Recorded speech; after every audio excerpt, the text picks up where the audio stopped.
เชือกรถเชือกเอาจับโอ้พี่น้องเอ้ยตายเอาร่างกล้องถ่ายตั้งไอ้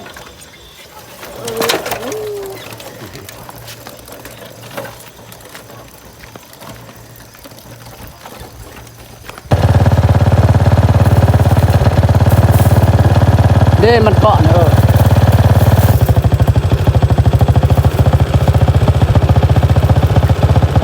มาหอดแล้วพี่น้องหอดเทือนแล้วเอาพี่น้องเนาะบาซิกาหอดบ้านแล้วพี่น้องหอดเทือนแล้วเนาะนี่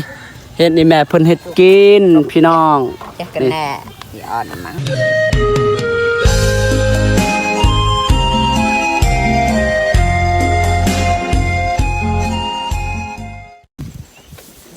เอาสบายดีเด้อพี่น้องเนาะบาซิกา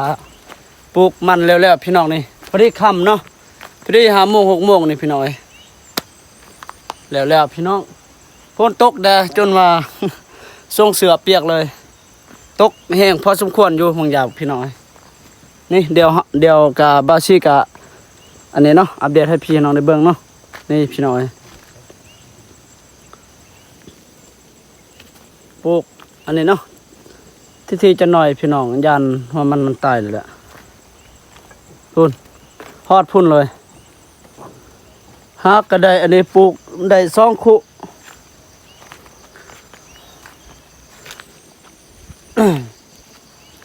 กายังลายอยู่อันนั้นมันโตเขาตัดมือเสาหันไปไว้บ่อนห้วยเนาะไว้อยู่หันก็มื้ออื่นก็สิได้มาปลูกคือเก่านี่แหละมาปลูกมันคือเก่าไปพี่น้องกลับบ้านนำกันพี่น้องเลยเนาะบาวซีกับอีพ่อกาสิได้กลับแล้วเพราะว่ามันค่ำแล้ว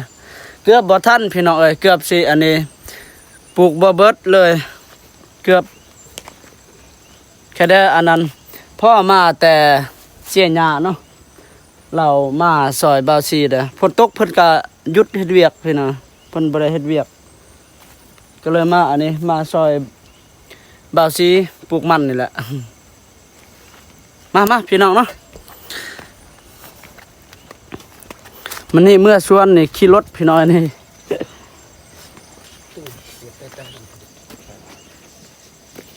ก็จะได้กลับบ้านน้ำกันเนาะพี่น้อยเดี๋ยวกับบาซี่กาจะได้อัปเดตให้พี่น้องได้เบิ่งอีกพี่น้อยเนาะไปพี่น้องไปชมไปเบิ่งน้ำกันพี่น้องบาซี่สิพาพี่พาน้องอันนี้เนาะกลับบ้านน้ำกันพี่น้องมา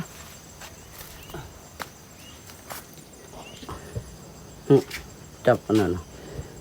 ตัวนั้นให้อันสั่นแล้วรักตามไอ้เลยมากลับบ้านน้ำกันพี่น้องเมื่อมา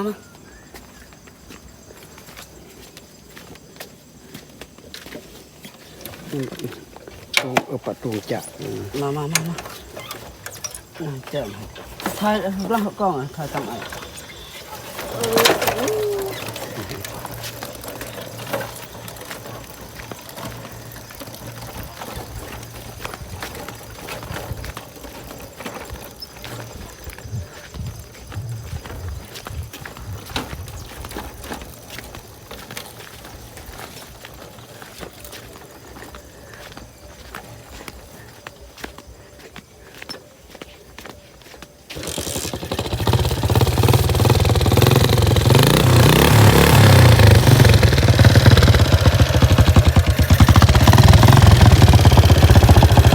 มา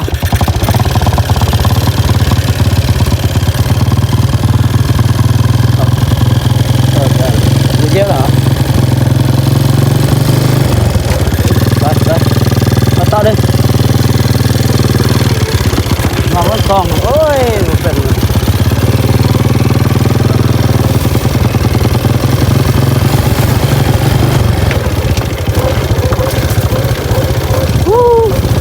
บรรยากาศดีพี่น้องเอ้ยหนาว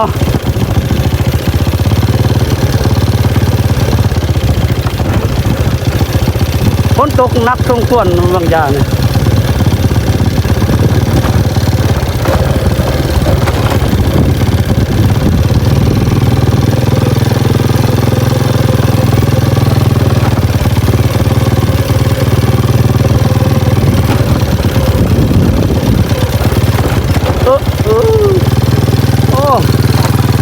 หลายเติบเนาะว้าเชือกป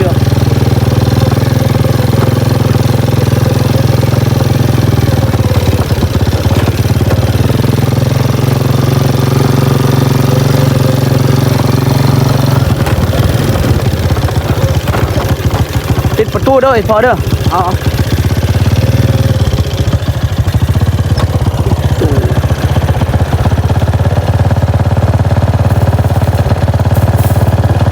เด้มันเกาะเด้มันเกาะโอ้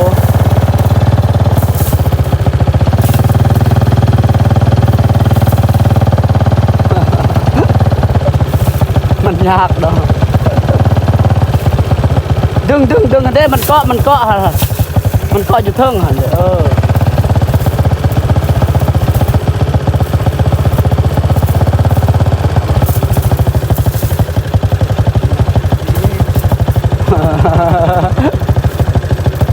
เกาะอีกแล้ว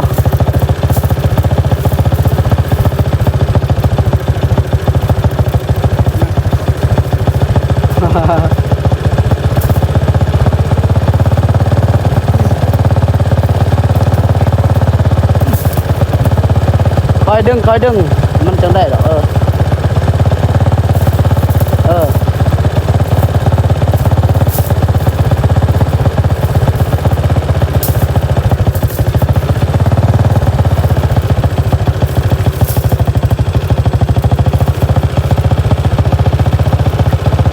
มา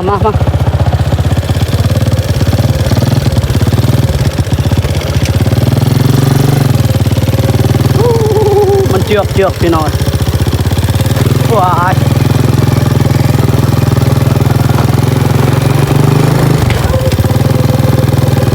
พอดีตอนแรกกับบาซี่กะสีได้ไปเยื่องเขียดเนาะกะละมันอันนี้เขียดมันออก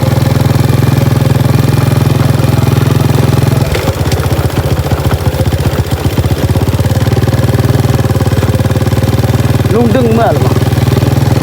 เปล่าแล้วเนาะโอ้รถไถเพิ่นไว้ใส่อยู่ส่วนอยู่นี่บ่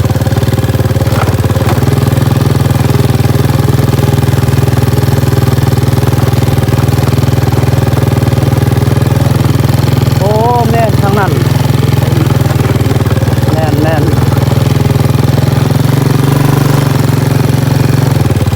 โอ้ยอ้อยเข้าเจ้านี่งามเนาะอ้อยเสียแล้วงามอีหลีนี่ที่ใกล้นี่เพิ่นอันนี้ปลูกเขาบัดปีนี้เพิ่นปลูกอ้อยเพราะมันงามอ่ะว้าเชือก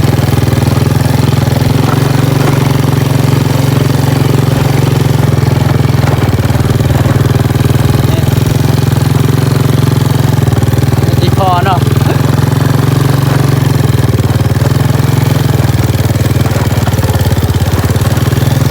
เมื่อคำจะน้อยมื้อนี้พี่น้อย เพราะว่าอันนั้นปลูกมันมันแล้วเนาะกายในเมื่อกล้วยสิแล้ว2 คู่จนว่าสมองป้ายจังแล้ว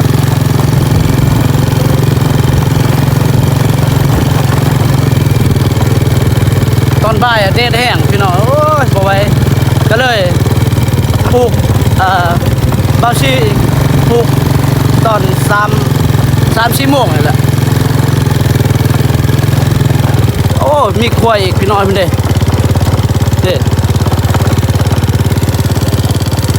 มีแต่ตัวเดียวนี่บ่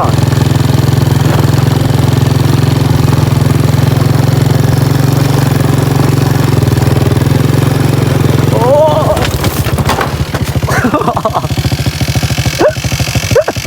เชือกรถเชือกเอาจับโอ้พี่น้องเอ้ยตายเอาโอ้อีพ่อนะจับกล่องบ่เป็นเนาะกระปือจนเล่นเต็มที่7 กล่องไอ้เฮ้ถ้าทายมันมาดิปั๊บนะเต็มที่ เอาเลยถ่ายมึงมัดกูเลยเอาเลยตั้งบอก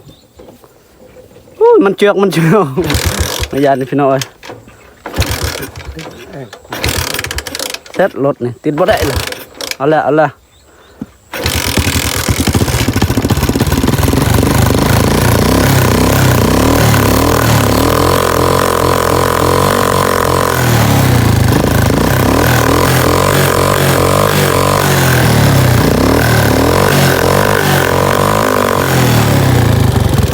ไปขึ้น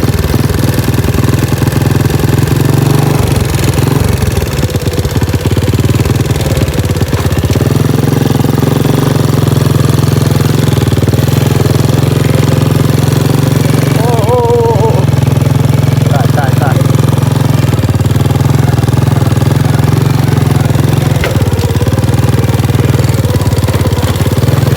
ว้า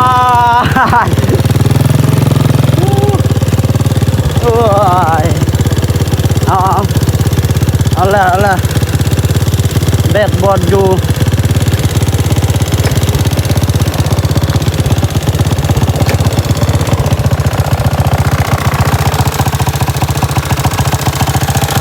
เป็นคดเลย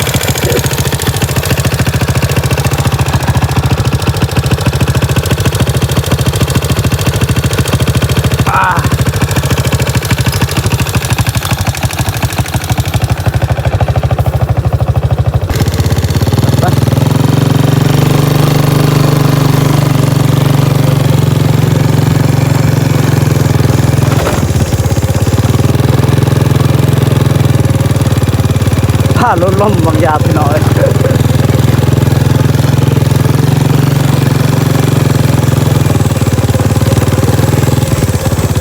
มันเจือกว่าอันนี้น้ำมันอันนี้นะดิ้นมันอันนี้มันมืนดิ้นแข็งพี่น้อย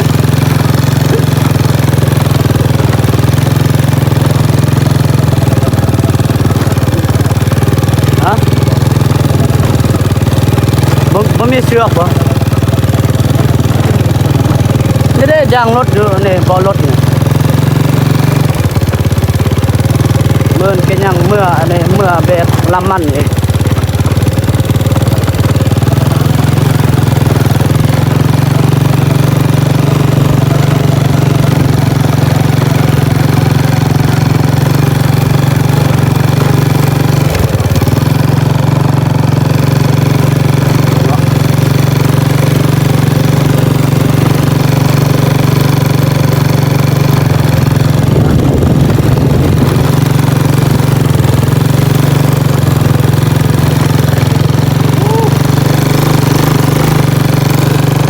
สาวหน่อย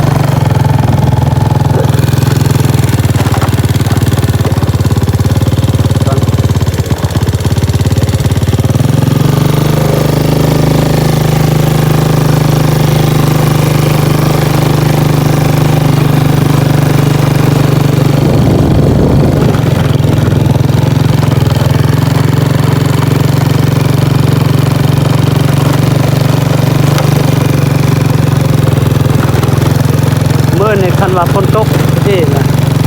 เพราะว่ายังประมาณ4-5 มื้อเนาะบางทีก็ได้แล้วพวกมันเนาะ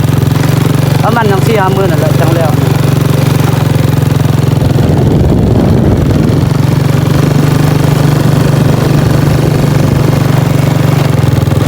ต้องว่าจะ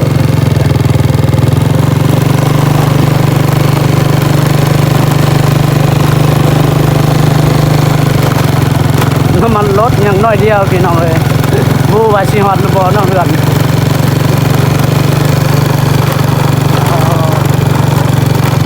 ผักอะไรเย็นสดชื่นฝนตกบางอย่างอากาศก็ดีเนาะแรงผู้สาวย่างมาใส่น้อ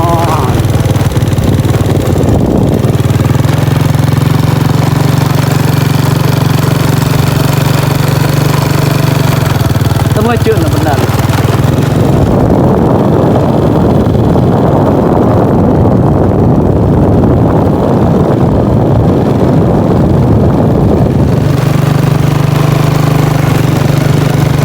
ดึงเมื่อไว้น้องอย่าเนาะบางอย่างก็ได้ปลูกมันนำกันเพิ่นก็ปลูกคนละบอนเนาะก็ให้ก็ติดกันอยู่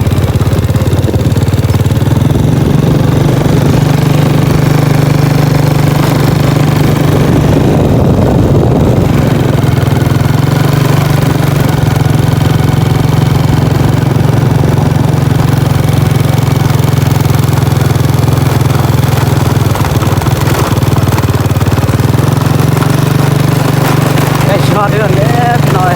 ออกทางนี่ออกทางหลวงเนาะทางใหญ่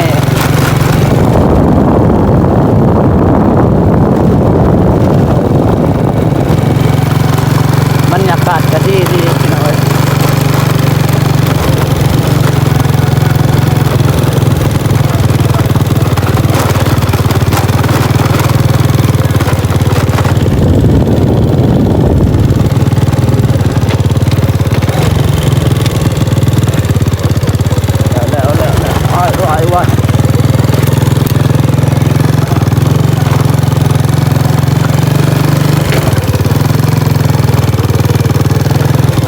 แม่อยู่เพื่อนบ่ที่ต้นแม่เนาะเพิ่นบ่สบายนะพี่น้องเอ้ย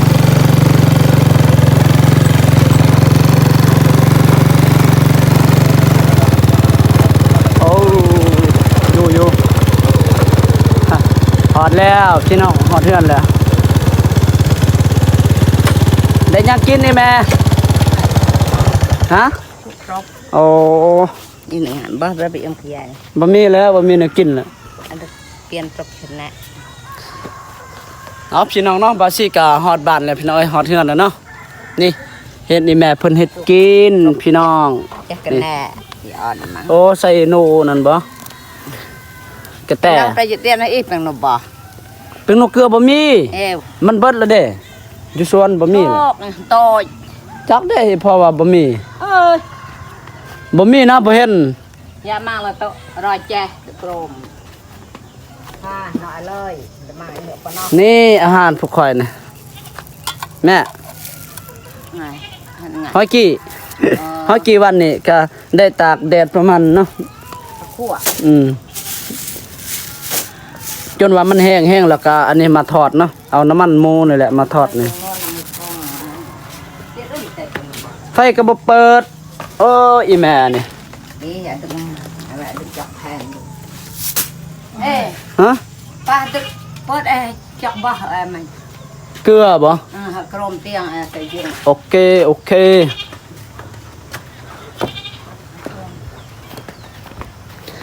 เก่งมักเขือใส่นู